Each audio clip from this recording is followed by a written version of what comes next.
Alhamdulillah, nahmaduhu wa nasta'inuhu wa nastaghfiruh wa na'udzu billahi min shururi anfusina wa min sayyiati a'malina. Man yahdihillahu fala mudilla lahu wa man yudlil fala hadiya lahu. Asyhadu an la ilaha illallah wahdahu la syarika lahu wa asyhadu anna Muhammadan 'abduhu wa rasuluh. Allahumma salli wa sallim wa barik ala abdika wa rasulika Muhammad wa ala alihi wa ashabihi wa man tabi'ahum bi ihsanin ila yaumiddin. Amma ba'du. Alhamdulillah, ma'asyiral muslimin rahimani wa rahimakumullah. Tidak lupa kita panjatkan puji syukur kepada Allah Subhanahu wa taala atas limpahan nikmat yang begitu banyak Allah Ta'ala berikan kepada kita, sehingga di malam hari ini kita masih diberi kesempatan oleh Allah Subhanahu wa Ta'ala untuk berkumpul di masjid ini dalam rangka untuk kembali mempelajari agama kita melalui kitab Aqidah At-Tauhid yang ditulis oleh Syekh Shalih bin Fauzan Al-Fauzan hafizahullah ta'ala.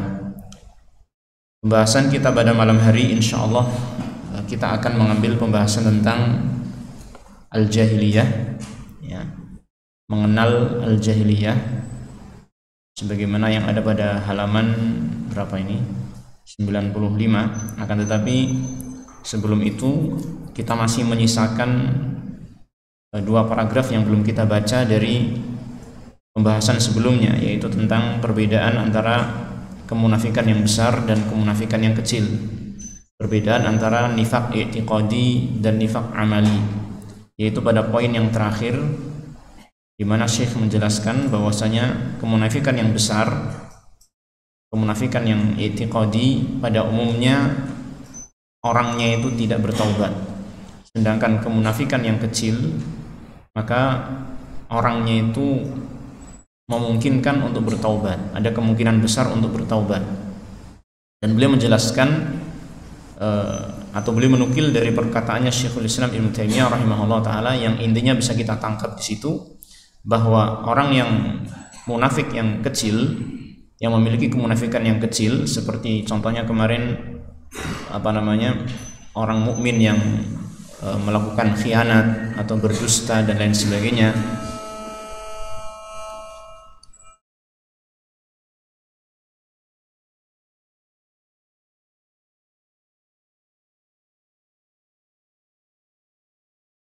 maka orang tersebut masih memiliki keimanan. Orang tersebut masih memiliki keimanan, sehingga dengan keimanannya tersebut hatinya itu akan mengenali keburukan-keburukan. Oleh karena itulah ketika seorang mukmin melakukan keburukan-keburukan seperti tadi yang kita contohkan, berdusta, berkhianat dan lain sebagainya, maka dalam dirinya ada rasa tidak suka dengan hal tersebut. Dengan itulah orang mukmin akan ada kemungkinan bertaubat dari dosa tersebut, ya. Yang beliau membawakan kemudian hadis dari Rasulullah SAW tentang sharihul iman, bahwasanya ketika seorang yang benar-benar beriman itu mendapati was-was dari syaitan, maka dia merasa berat untuk mengucapkannya. Maka ini menunjukkan bahwasanya orang itu memiliki keimanan. Ini sebagai dalil ataupun bukti bahwasanya orang yang masih memiliki keimanan, dia pasti akan merasa tidak suka dengan keburukan yang ada padanya. Dan ini merupakan anugerah dari Allah Ta'ala, ya. Dengan keimanan tersebut kita memiliki cahaya dalam hati kita, sehingga bisa mengetahui keburukan itu sebagai hal yang buruk. Nah, beda dengan halnya orang yang munafik dengan kemunafikan yang besar. Maka di sini belum mengatakannya wa amma ahlun nifaqil akbar. Adapun orang yang memiliki kemunafikan yang besar, faqala Allahu fihim, maka Allah Ta'ala berfirman tentang mereka, summun bukmun umyun fahum la yarji'un. Mereka itu adalah orang yang summun, tuli, bukmun, bisu, umyun, buta. Ini Allah Ta'ala menyebutkan tiga sifat ini bukan sifat yang fisik ya, bukan sifat fisik pada diri mereka yang telinganya nggak bisa dipakai untuk mendengar, tuli, kemudian dia nggak bisa berbicara, kemudian matanya nggak bisa melihat, bukan itu. Tapi yang dimaksud adalah meskipun mereka punya pendengaran, bisa mendengar, tetapi mereka seakan-akan ketika mendengar sebuah kebenaran, dia tertutup telinganya. Nggak ada manfaat bagi dia untuk mendapatkan nasihat-nasihat. Demikian pula yang disebutkan tadi, lisannya ataupun matanya seakan-akan tidak berfungsi sama sekali ketika dihadapkan pada sebuah kebenaran. Ya. Fahum la yarji'un, sehingga mereka itu tidak akan kembali. Maksudnya tidak akan kembali ai ilal islami fil batini. Tidak akan kembali kepada Islam secara batinnya. Jadi hati mereka itu sudah benar-benar kufur ya, dan mereka menampakkan lahiriahnya itu sebagai orang yang muslim padahal hati mereka itu kafir ya. Sehingga apapun nasihat yang masuk kepada mereka tertutup begitu saja. Hatinya betul-betul sudah tertutup. Ya kan? Maka ini berbahaya apabila seseorang itu sampai pada derajat seperti ini ya, berbahaya banget. Oleh karena itu kita harus hati-hati, harus merasa khawatir dari kemunafikan. Dan Syekhul Islam Ibnu Taimiyah rahimahullah ta'ala ketika menjelaskan tentang orang-orang yang munafik dengan kemunafikan yang besar di dalam kitab beliau Al-Iman, maka beliau menjelaskan bahwasanya kemunafikan, orang yang munafik dengan kemunafikan yang besar itu ada dua macam. Ada dua macam. Ini saya sampaikan biar kita waspada, hati-hati. Yang pertama adalah orang yang memang dari asalnya itu memang munafik. Dia memang orang yang kafir, aslinya kafir, masuk Islamnya cuma pura-pura. Masuk Islamnya cuma apa? Pura-pura. Ya, jadi dia nggak pernah sama sekali ada keimanan dalam hatinya. Ini jenis golongan orang munafik yang pertama. Ada golongan orang munafik yang kedua, dan dia juga munafik yang besar juga, yang hakikatnya kafir juga. Tetapi orang munafik yang kedua ini adalah orang yang awalnya itu sudah masuk Islam, sudah punya keimanan dalam hatinya, tetapi imannya itu lemah banget. Hatinya imannya itu lemah, dan dia tidak mau memupuk keimanannya, membiarkan keimanannya itu tetap lemah, sehingga ketika dia itu mendapatkan ujian-ujian yang mana Allah Ta'ala memberikan ujian kepada manusia untuk memisah-misah, memilah dan memilih mana yang benar-benar beriman dan mana yang tidak. Orang tersebut ketika diuji dengan berbagai macam ujian itu, ternyata dia apa? Menjadi munafik tulen. Padahal asalnya itu apa? Memiliki keimanan. Ini jadi orang munafik yang kemunafikan yang besar ini ya, kita harus tahu di sana ada dua macam. Ada yang aslinya memang kafir, kemudian dia masuk Islam pura-pura. Ada yang aslinya itu sudah masuk Islam, sudah punya keimanan dalam hatinya, cuman dia tidak memupuk keimanannya, sehingga keimanannya itu tetap lemah dan dia tidak kuat menahan ini cobaan-cobaan yang Allah berikan, sehingga akhirnya dia itu batinnya pun menjadi kafir walaupun secara lahiriah dia muslim ya. Maka ini kita sebutkan agar kita berwaspada, bahwasanya banyak di antara kaum muslimin dalam kondisi yang imannya lemah. Barangkali mungkin kita juga termasuk, ya kan?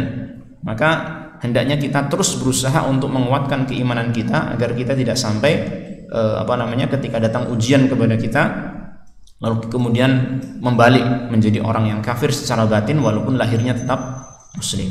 Ya, baik. Nah, orang yang munafik yang sudah pada derajat kemunafikan yang besar ini, kata penulis tadi ya, bahwasanya mereka orang-orang yang sulit untuk bertaubat ya. Sebagaimana dalam firman Allah tadi, summun bukmun umyun fahum la yarji'un, mereka tidak akan kembali. Allah Ta'ala menyatakan bahwasanya mereka tidak akan kembali, la yarji'una ilal islami fil batin, jadi mereka tidak akan kembali kepada Islam secara batin. Wa qala ta'ala fihim, dan Allah Ta'ala dalam ayat yang lain berfirman tentang mereka, awala yarawna annahum yuftanuna fi kulli 'amin marratan aw marrataini thumma la yatubuna wa hum yadhakkarun.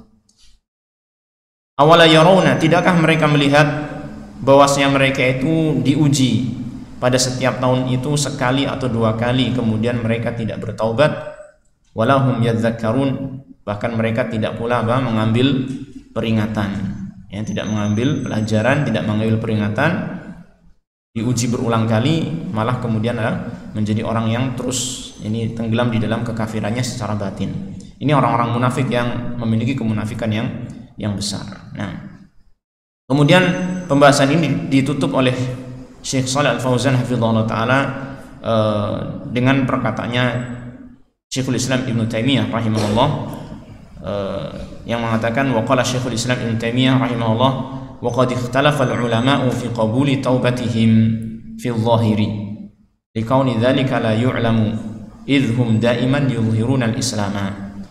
Para ulama telah berselisih pendapat tentang diterima atau tidak taubatnya mereka orang-orang munafik secara lahiriah.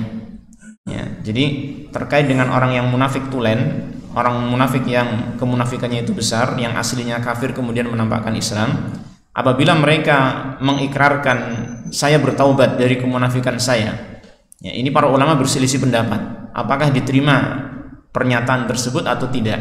Ya, ini memang permasalahan yang rumit ya, karena orang munafik itu sudah terbiasa bohong, ya kan, sudah terbiasa bohong, sehingga ketika mereka menyatakan taubat, benar gak nih taubatnya, ya kan. Oleh karena itulah para ulama berselisih pendapat ya, tentang taubatnya mereka secara zahir. Maksudnya secara zahir itu menurut pandangan manusia gitu ya. Adapun tentang taubat mereka di hadapan Allah Ta'ala, maka itu urusan mereka terhadap Allah Tabaraka dengan Allah Ta'ala, urusan mereka dengan Allah, bukan urusan kita.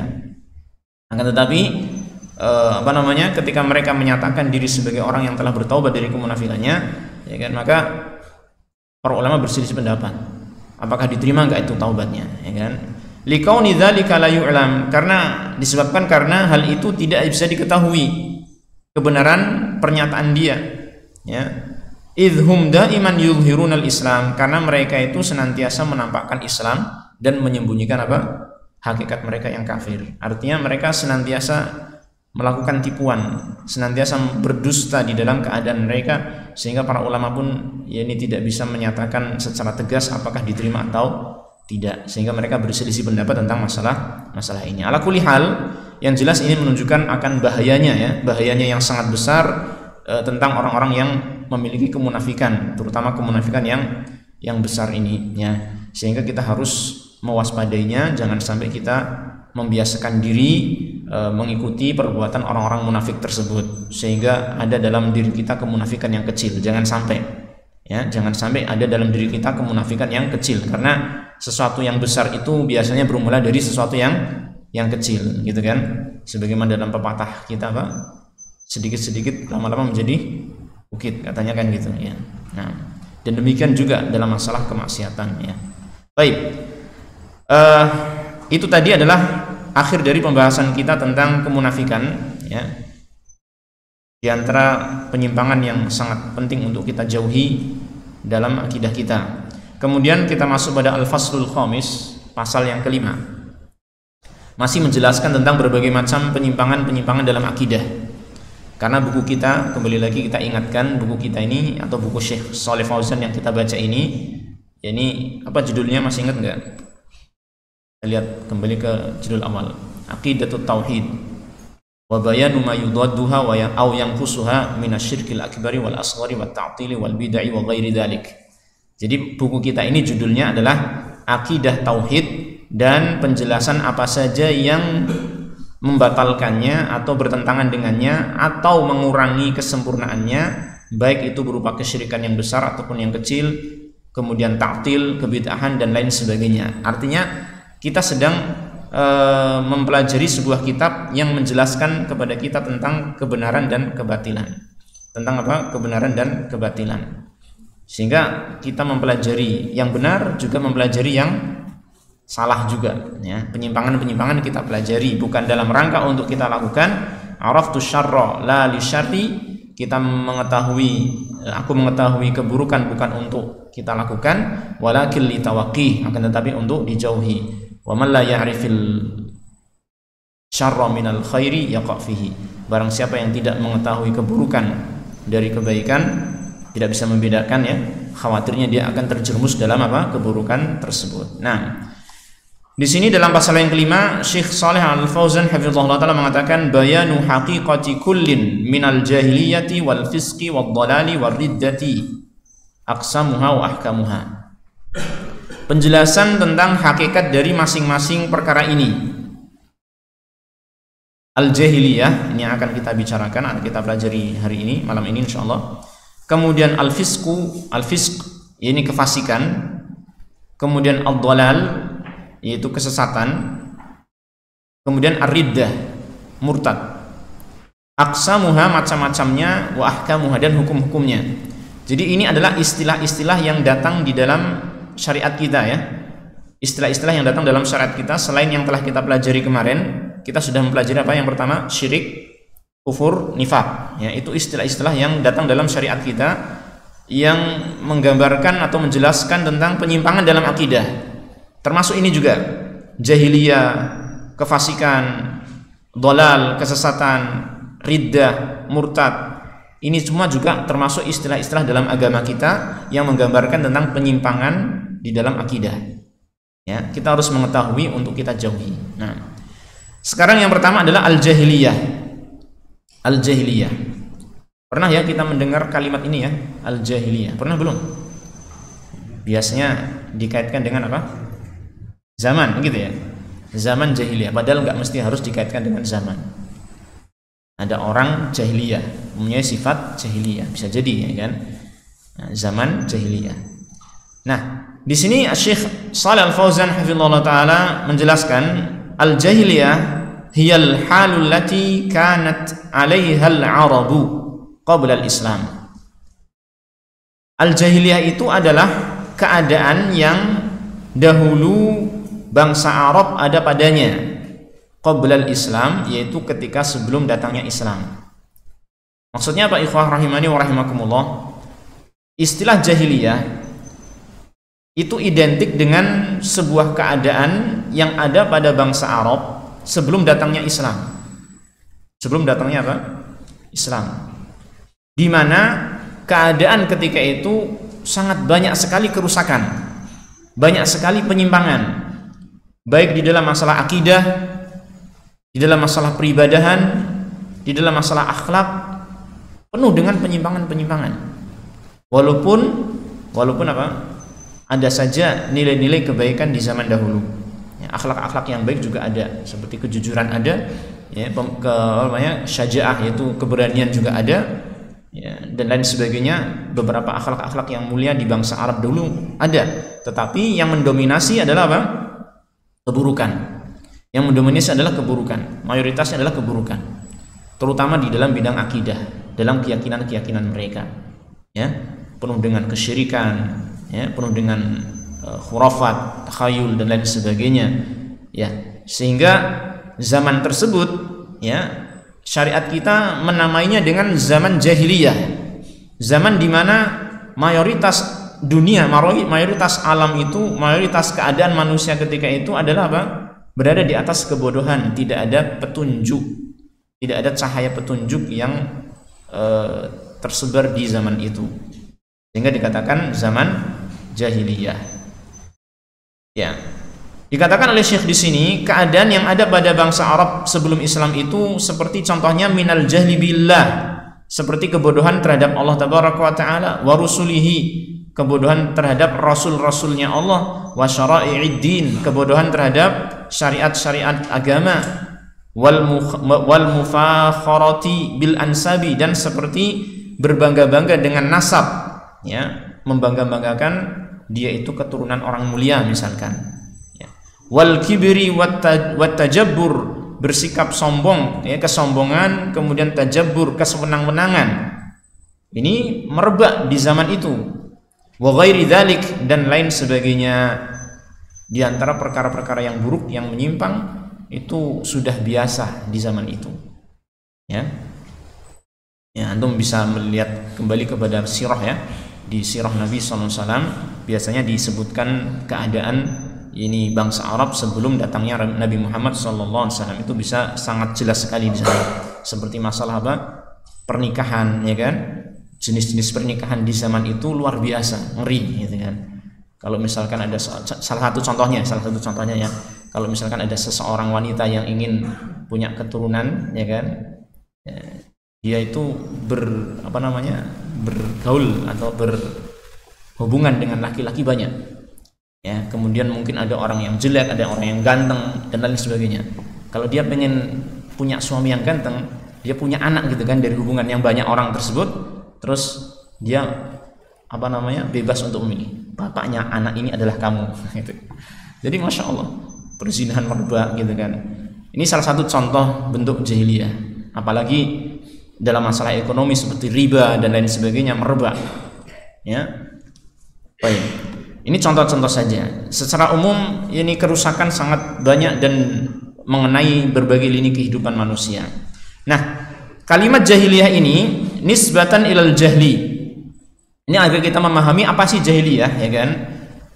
Syekh di sini menjelaskan tentang kalimat ini, pada dasarnya dia adalah nisbatan ilal jahli, sebagai bentuk penisbatan kepada jahil, penyandaran kepada kata jahil, ya, al-jahl. Apa itu al-jahl? Yang kita tahu apa al-jahl itu? Kebodohan, ya kan?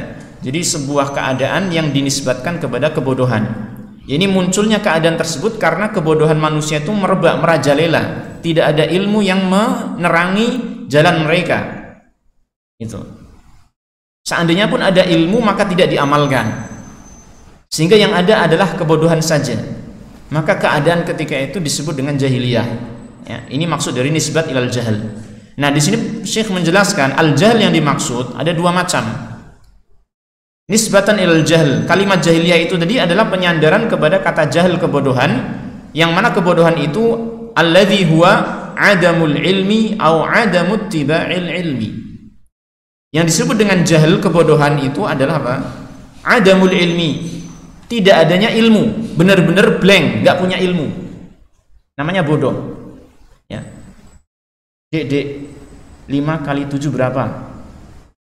Nggak tahu mas saya. Ini bodoh. Contoh ya, dia tidak punya ilmu sama sekali, ya. Atau yang kedua dikatakan juga merupakan al-jahl adalah adamut tiba'il ilmi, tidak mau mengikuti ilmu. Tidak mau mengikuti apa? Ilmu. Dia sudah tahu sebenarnya 5 kali berapa tadi? 7 berapa Pak? 35. Tapi dia mengatakan enggak, bukan 35. Terserah saya, 5 kali 7 itu ya 57 gitu kan.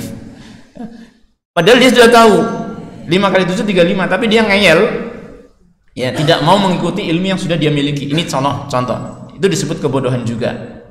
Nah, sehingga kalau kita memahami ini ya, al-jahl itu ada dua macam, adamul ilmi, tidak adanya ilmu, dan adamut tiba'il ilmi, tidak mengikuti ilmu.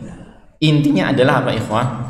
Intinya adalah semua bentuk penyimpangan, baik yang disebabkan karena tidak punya ilmu, atau penyimpangan yang disebabkan karena sebenarnya punya ilmu tapi dia nggak mau ngikutin ilmunya, maka itu semua disebut apa? Jahiliyah. Disebut jahiliyah. Ya, semua penyimpangan dalam agama yang baik itu disebabkan karena tidak punya ilmu atau karena apa? Sudah punya ilmu tapi nggak mau mengikutinya, maka itu disebut jahiliyah. Ya, maka sebenarnya ada definisi yang simple tentang jahiliyah. Ya, tentang jahiliyah.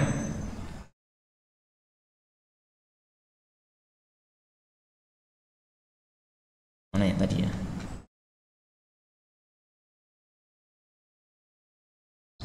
Yaitu semua bentuk ucapan dan perbuatan yang menyelisihi petunjuk Allah Subhanahu wa taala.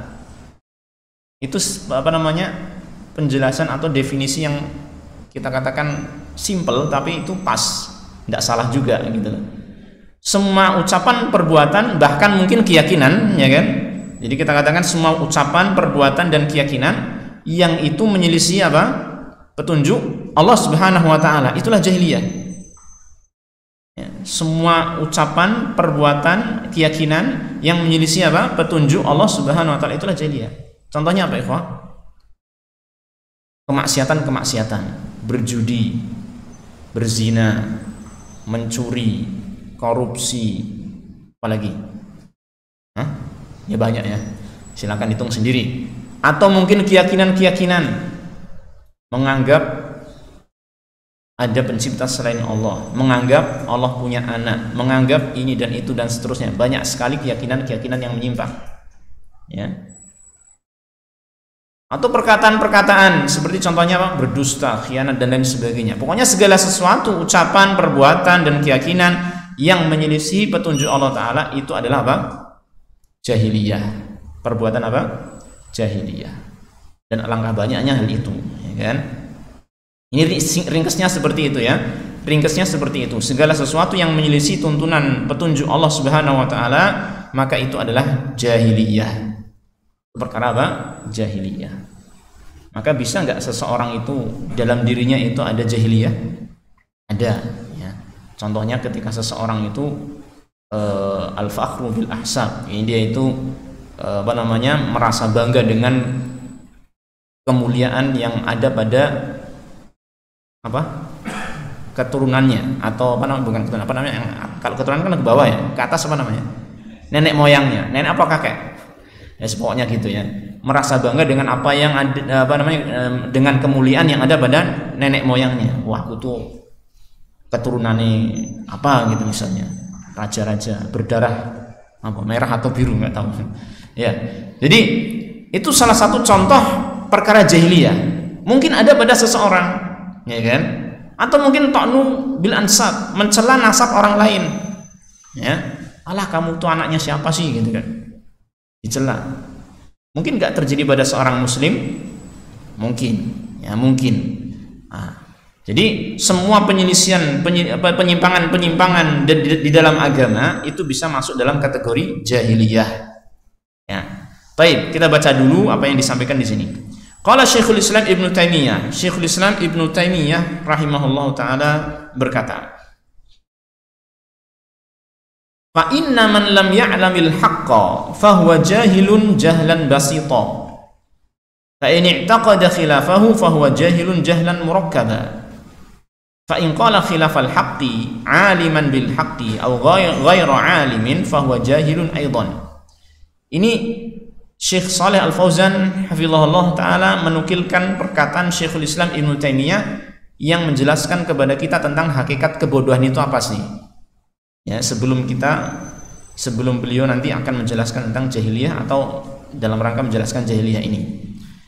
Kebodohan itu apa sih hakikatnya? Beliau mengatakan, Syekhul Islam Ibnu Taimiyah mengatakan, fa inna man lam ya'lamil haqqa, sesungguhnya orang yang tidak mengetahui kebenaran, fahuwa jahilun jahlan basita, maka dia adalah orang yang bodoh tapi dengan kebodohan yang ringan.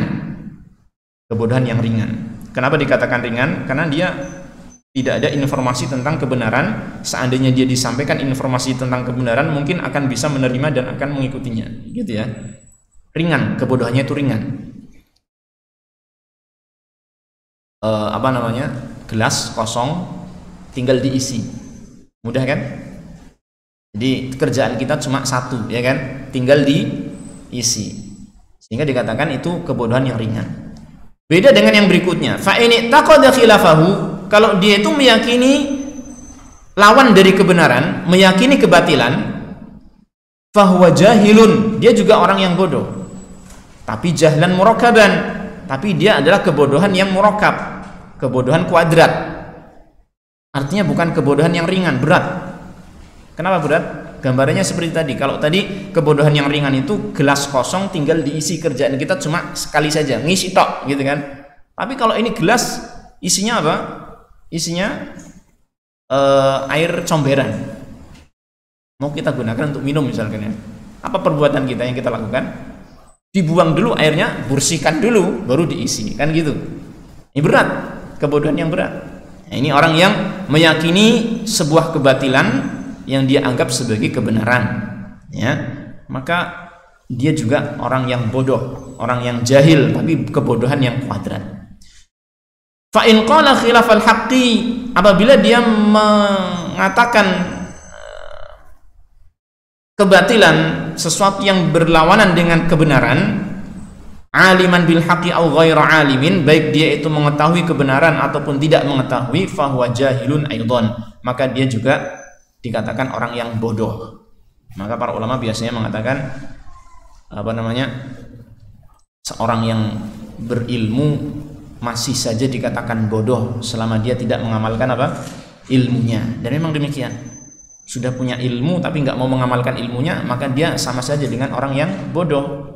Ya kan? Apa bedanya dia dengan yang tidak punya ilmu? Sama-sama nggak beramal, ya kan? Karena ilmu itu kan hakikatnya untuk diamalkan, kan gitu. Nah, di sini kita lihat Syekhul Islam Ibnu Taimiyah rahimahullah taala menyebutkan orang-orang tadi tiga berarti ya di sini ya, 3 orang tadi sebagai orang yang juga bodoh.